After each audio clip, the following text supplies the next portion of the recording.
வணக்கம். இன்னைக்கு நம்ம பார்க்க போறது இந்தியாவுல ஏஐ உலகத்துல நடக்க போற ஒரு மிகப்பெரிய கேம் சேஞ்சர் பத்தி. ஒரு பிரம்மாண்டமான முதலீடு நம்ம நாட்டோட டெக்னாலஜி ஃபியூச்சரையே மாத்தி எழுத போகுது. வாங்க இந்த டிசிஎஸ் அண்ட் டிபிஜி பார்ட்னர்ஷிப்பை பத்தி இன்னும் ஆழமா பார்க்கலாம். சரி, வாங்க நேரா விஷயத்துக்குள்ள போயிடலாம். இந்த பார்ட்னர்ஷிப்போட ஹெட்லைனே ஒரு நம்பர் தான். டெக் உலகத்திலயும் சரி, ஃபினான்ஸ் உலகத்திலயும் சரி, எல்லாரையும் திரும்பி பார்க்க வச்ச அந்த நம்பர், அது என்னன்னு தெரிஞ்சுக்கணுமா? இதோ பாருங்க, 18,000 கோடி.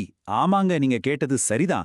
நம்ம இந்தியாவோட டெக் ஜாம்பவான் டிசிஎஸும் ஒரு பெரிய குளோபல் இன்வெஸ்ட்மெண்ட் கம்பெனியான டிபிஜியும் சேர்ந்து இவ்ளோ பெரிய தொகையை ஒரு புது முயற்சிக்குள்ள கொட்ட போறாங்க. ஆனா ஒரு நிமிஷம், எதுக்காக இவ்ளோ பெரிய தொகை? இது எதுல போய் முடிய போகுது?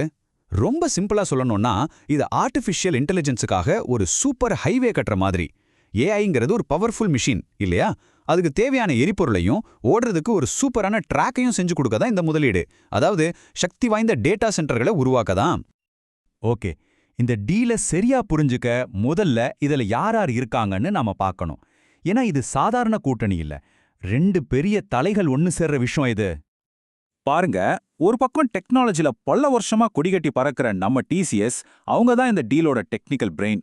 இன்னொரு பக்கம் டிபிஜி, ஒரு குளோபல் பிரைவேட் ஈக்விட்டி நிறுவனம், இவங்க தான் பணபலத்தை கொண்டு வராங்க. சிம்பிளா சொன்னா, டெக்னாலஜி மூளையும் பண பலமும் இங்க ஒன்னு சேருது.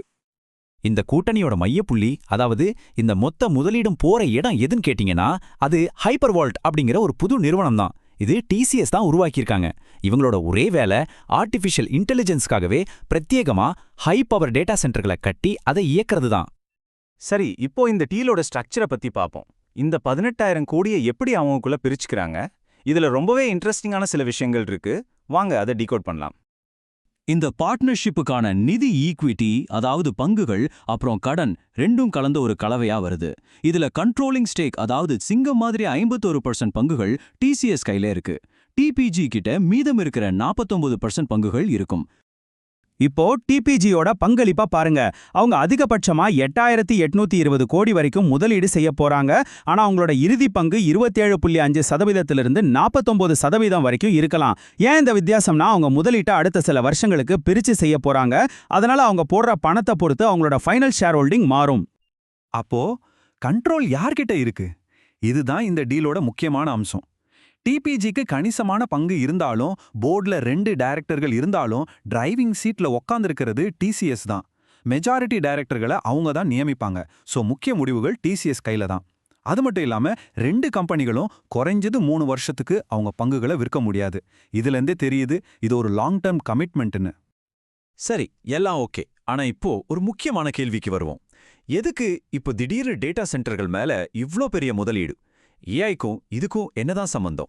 ஏன் இது இவ்ளோ பெரிய விஷயமா பார்க்கப்படுது? இதுக்கு பதில் ரொம்ப சிம்பிள். ஏங்கிறது ஒரு பசித்தீராத ஒரு மிருக மாதிரி. அதுக்கு தீனி என்ன தெரியுமா? டேட்டா. அம்சமான டேட்டா.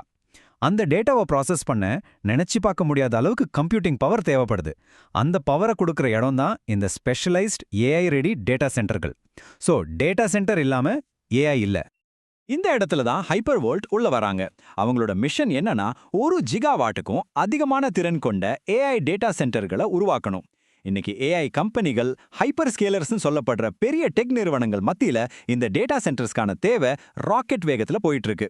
அந்த தேவையை பூர்த்தி செய்யறது தான் இவங்களோட இலக்கு. சரி, இந்த பார்ட்னர்ஷிப்போட நீண்ட கால நோக்கம் என்ன? இது இந்தியாவோட ஏஐ வளர்ச்சிக்கு எப்படி உதவ போகுது? வாங்க இந்த கம்பெனிகளோட தலைவர்களே இத பத்தி என்ன சொல்றாங்கன்னு பாப்போம். டிசிஎஸோட சேர்மன் என் சந்திரசேகரன் என்ன சொல்றாருன்னா, இந்தியால வேகமா வளர்ந்து வர்ற ஏஐ தேவையை நாம பயன்படுத்திக்கணும். அதுக்காக பெரிய அளவுல ஏஐ டேட்டா சென்டர்களை உருவாக்க போறோம். இந்த பயணத்துல டிபிஜி எங்களோட சேர்ந்திருக்கிறது ரொம்ப மகிழ்ச்சியா இருக்கு அப்படின்னு சொல்றாரு. இதுல இருந்து என்ன தெரியுதுன்னா, ஏஐ அலையில சவாரி செய்ய டிசிஎஸ் ரொம்ப தீவிரமா இருக்குன்னு தான். இப்போ டிபிஜி தரப்புல இருந்து பார்ப்போம். அவங்களோட எக்ஸிகியூட்டிவ் சேர்மன் ஜிம் கோல்டர் இதை இன்னும் ஒரு படி மேல கொண்டு போறாரு. அவர் என்ன சொல்றாருன்னா, டேட்டா சென்டர்கள்ங்கிறது வெறும் டெக்னாலஜி மட்டும் இல்ல, அது பசுமை எரிசக்தி, டெக்னாலஜி, ரியல் எஸ்டேட் 3ம் சந்திக்கிற ஒரு புள்ளி அப்படிங்கிறாரு. அதாவது அவங்க பார்வையில இது ஒரே கல்லுல 3 மாங்க அடிக்கிற மாதிரி ஒரு சூப்பரான முதலீடு. அப்போ கடைசியா நாம என்ன புரிஞ்சுக்கணும்னா, இந்த டிசிஎஸ் டிபிஜி பார்ட்னர்ஷிப்ங்கிறது வெறும் ஒரு பிசினஸ் டீல் மட்டும் கிடையாது.